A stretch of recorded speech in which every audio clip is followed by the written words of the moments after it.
Welcome to the Stairway to Heaven. We're coming to you bringing insights into the ever-changing high-frequency currents now bathing the planet and their effect on us all. The source of vital information for the evolving human being. I'm Gwilda Wiyaka. Growing younger. Only children are anxious to grow older and mature. The rest of us, from our early 20s on, tend to dread the aging process and fight it tooth and nail. Why? We have a misconception of aging, seeing it as a slow process of deterioration whereby we lose our looks, vitality, health, mobility, value, and eventually our mental capacities. What if I were to tell you none of these things are a natural part of aging? As in all things, life and death involve frequency. As we've discussed in prior episodes, only 10% of the cells in the human body are human. The rest are symbiotic creatures, without which we would not be alive. The human being is a community of synergistic organisms that ideally operate in resonance with each other. This resonance is paramount for health and life and requires balance to be maintained. When we become out of balance, chaos ensues, causing dissonance, and frequency is compromised. There are many frequency compromises that steal our health and vitality. Some are environmental, such as chemical fertilizers, pesticides, air and water pollution, EMFs, and radiation, to name a few. Others result from manipulating our environment and food sources. Over-processed foods such as white flour, corn syrup, and sugar are stripped of their nutrients and life force, and therefore their frequency. Foods laced with artificial colors, flavors, and preservatives take more personal frequency to digest and detoxify than any frequency gained from consuming them. Non-organic cosmetics, Botox, fillers, silicone, acrylics, drugs, both prescription and recreational, and alcohol can also add to our toxic load. Whether the toxins are from our environment or food, detoxification has become a major issue, putting strain on the major organs of detoxification such as the liver, kidneys, lungs, and skin. When we fall behind the power curve of detoxification, which most of us have, unprocessed toxic waste is stored as fat. Toxic fat is not only unsightly, causing us to look and act older, but it's loaded with low-frequency pollutants that compromise our overall frequency and have a negative impact on our health. Left to its own devices, toxic overload will break down our systems and threaten the balance of our aforementioned synergistic community. The toxins may even compromise the essential organisms living in our gut, without which we can't digest. Soon, partially digested particles of food leak through the lining of the gut and enter the bloodstream. Our immune system sees that partially digested food as foreign, as it has not been rendered to the form that can be used by the body, and attacks. Antibodies are built to combat the seemingly foreign entities, causing inflammation and acquired food allergies. The entire process sets up imbalances on many levels, further compromising our frequency. And this is just one example of many negative ramifications of our diet, environment, and lifestyles. When our systems are on overload, bogged down with toxins and the resulting low frequency, our skin becomes dull, eyes without life, movements sluggish, joints inflamed, our brain is in a fog, we tend to become exhausted, lethargic, and depressed. Sounds a lot like aging, no? We've come to view the results of frequency loss as the natural aging process, when indeed it's the underlying cause of illness and deterioration at any age. There are mental pollutants, such as negative thought forms and limiting belief systems, which lend inflexibility and lack of openness, new ideas, and perceptions. Inflexibility and closed-mindedness are also things we attribute to age. On a spiritual level, we've become disconnected from many of our natural expressions due to socialization and trauma. These natural expressions contribute to our overall frequency, and when impinged, frequency drops. It's energy expensive to continuously block a natural expression, further eroding our overall frequency. Advertising programs us with false perceptions of attractiveness, blinding us to the concept of beauty at any age. It conditions us to spend copious amounts of money on cosmetics, Botox, fillers, silicone, acrylics, and drugs, not to mention cosmetic surgery. The news floods our psyche with drama, trauma, and negativity. When we include the commonplace, violent, negative programming, our outlook becomes increasingly grim. All these things compromise frequency and restrict our ability to move with the increasing ambient frequency of the planet. While we have mistaken the signs of frequency compromise for aging, they are indeed related. There is a frequency below which life cannot be maintained, resulting in death. How fast we age and die is directly related to the number and intensity of frequency compromises to which we subject ourselves. There are those that maintain their frequency well into old age. These are the elders who are spry, energetic, creative, physically fit, mentally bright, and open to new ideas. There seems to be a glow about them, rendering them attractive, wrinkles and all. Myths and legends speak of times past when people lived much longer than we do today.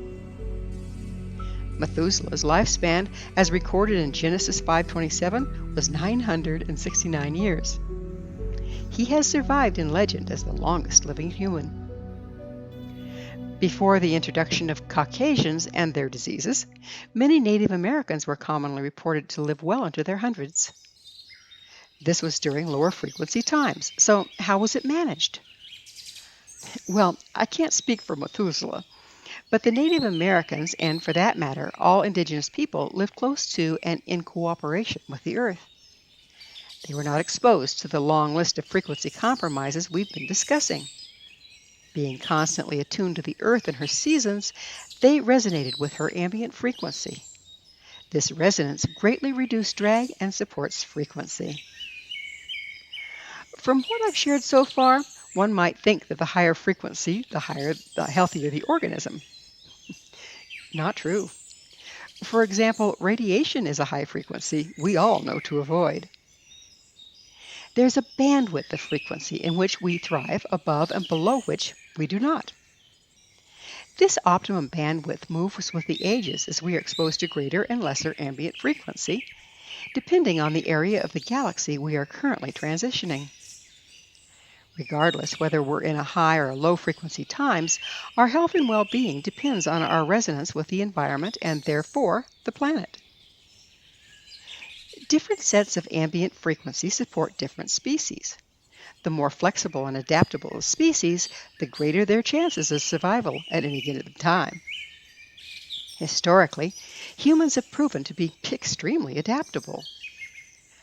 Soon, however, we'll be transcending the frequency bandwidth at which most of us thrive. The process is already underway. If we're to continue, we'll need to adapt very quickly in ways we may not yet imagine. When frequency changes drastically, so do the rules, or at least how the rules apply. If we consider temperature to be frequency, which it is, how we manage ourselves in our environment at different temperatures serves as a great example. We'll engage in entirely different approaches to life at 40 below than we do at 120 in the shade. Just so, the higher frequency bandwidth we're now being confronted with will require extreme adaptation on our parts. The frequency compromises we could get away with at lower bandwidth will now have a much more rapid and negative impact on our health and well-being. At the higher ambient frequency we're experiencing, there is increasing pressure on all the places we carry restrictions. This pressure causes friction, and friction wears things out, aka aging. So what do we do? Everyone will have a different path out of the compromised frequency trap, but first and foremost, we need a starting point. Approach it with the understanding that no one can do it all, but everything we do makes a difference. It's not possible or even desirable to tackle it all at once. Not only is it overwhelming and doomed to failure, but the resulting detox may very well make us too ill to continue. Instead of the shotgun approach, revisit the list of compromises we have discussed and decide which ones you're willing to work on to begin with. Start a journal and write them down, choosing one from each of the 4 levels: physical, emotional, mental, and spiritual, and document them. Then decide how to address them. An example would be physical. Start replacing your processed packaged meals or fast food for fresh organic ones. Emotional. Journal the negative emotions you are plagued with of a day and choose one to find a healthy way of expressing rather than internalizing or dumping. There are ceremonies to help with emotional processing in Stairway to Heaven Episode 8, How Do You Really Feel? It's available with our compliments on www.stairwaytoheavenmedia.com. Mental. Take note of the negative thoughts running through your head and immediately negate them with an equal but opposite statement. For example, I'll never be able to pay all my bills, to I'm always provided for, and then watch for the provision. Spiritual. Take time to walk in nature, address everything you see, and really connect with it. Thank you for your lovely song, little bird. Recognize the elements and let them sink into your body in awareness. If you can, walk by a body of water. Take deep cleansing breaths. Feel the earth under your feet with every step. Feel the sun on your skin. Become aware of your love of nature. Give gratitude for all your blessings daily. Both love and gratitude are high-frequency expressions and go a long way to negating any low-frequency present. Journal your progress, and when you're ready, take another challenge from your list for each level: physical, emotional, mental, and spiritual. I may decide on removing sugar from my diet, exploring and expressing grief, uncovering my negative judgments, and adding spiritual practice such as meditation or yoga. At first, you'll probably have to fake it until you make it. It may feel silly and hollow thinking about thanking a bird for its song, but as you repeat it, soon your heart opens and you can really hear and appreciate the song on a deeper level. This opens you up to experiencing joy at the simple sound of birdsong. You may not believe you are provided for, but the more you say it and watch for the provision, the more you'll experience it.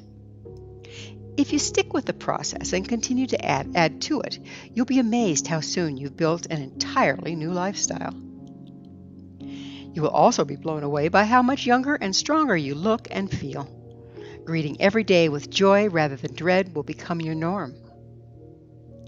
Make no mistake, it is difficult, this living high-frequency life in low-frequency society. To the degree we align with nature and not society, we can transcend the low frequency of the status quo and offer resonance for those wishing to do the same. There is a bright side. Should we choose to make the needed adjustments in our habits and lifestyles, the higher ambient frequency will accelerate healing and de-aging. If we take the proper steps now, we can indeed grow younger. In fact, it's been so long since we were at this point of the galaxy and the corresponding bandwidth of frequency, we have no idea what will be possible. When our frequency rises, we become more light beings and less dense matter. What will the new human be capable of? How long will we live? What new magic will we wield? What heaven can we create on earth? As we face each day with openness and a sense of adventure, realizing that in the lack of judgment and negativity, everything can be made anew, we'll soon understand Christ's words. Except ye be converted and become as little children, ye shall not enter into the kingdom of heaven. For only from this non-judgmental place of trusting innocence and wonder can we re-enter the circle of life and be made anew. Thank you for joining me, Gwilda Wiyaka, on the Stairway to Heaven, where we provide the updates on the energetic currents facilitating our evolution into conscious, powerful co-creators. As I'm sure you've noticed, not only do the Stairway to Heaven episodes stand alone, but they weave together to form a map to evolution and personal empowerment as we enter the new era. To revisit this or any of our past episodes, visit our archives at www.stairwaytoheavenmedia.com. If you'd like to find out more about me, my school, and the evolutionary tools we offer, visit www.findyourpathhome.com. Until next time, may you be blessed on your sacred path to wholeness. We are here. The time is now.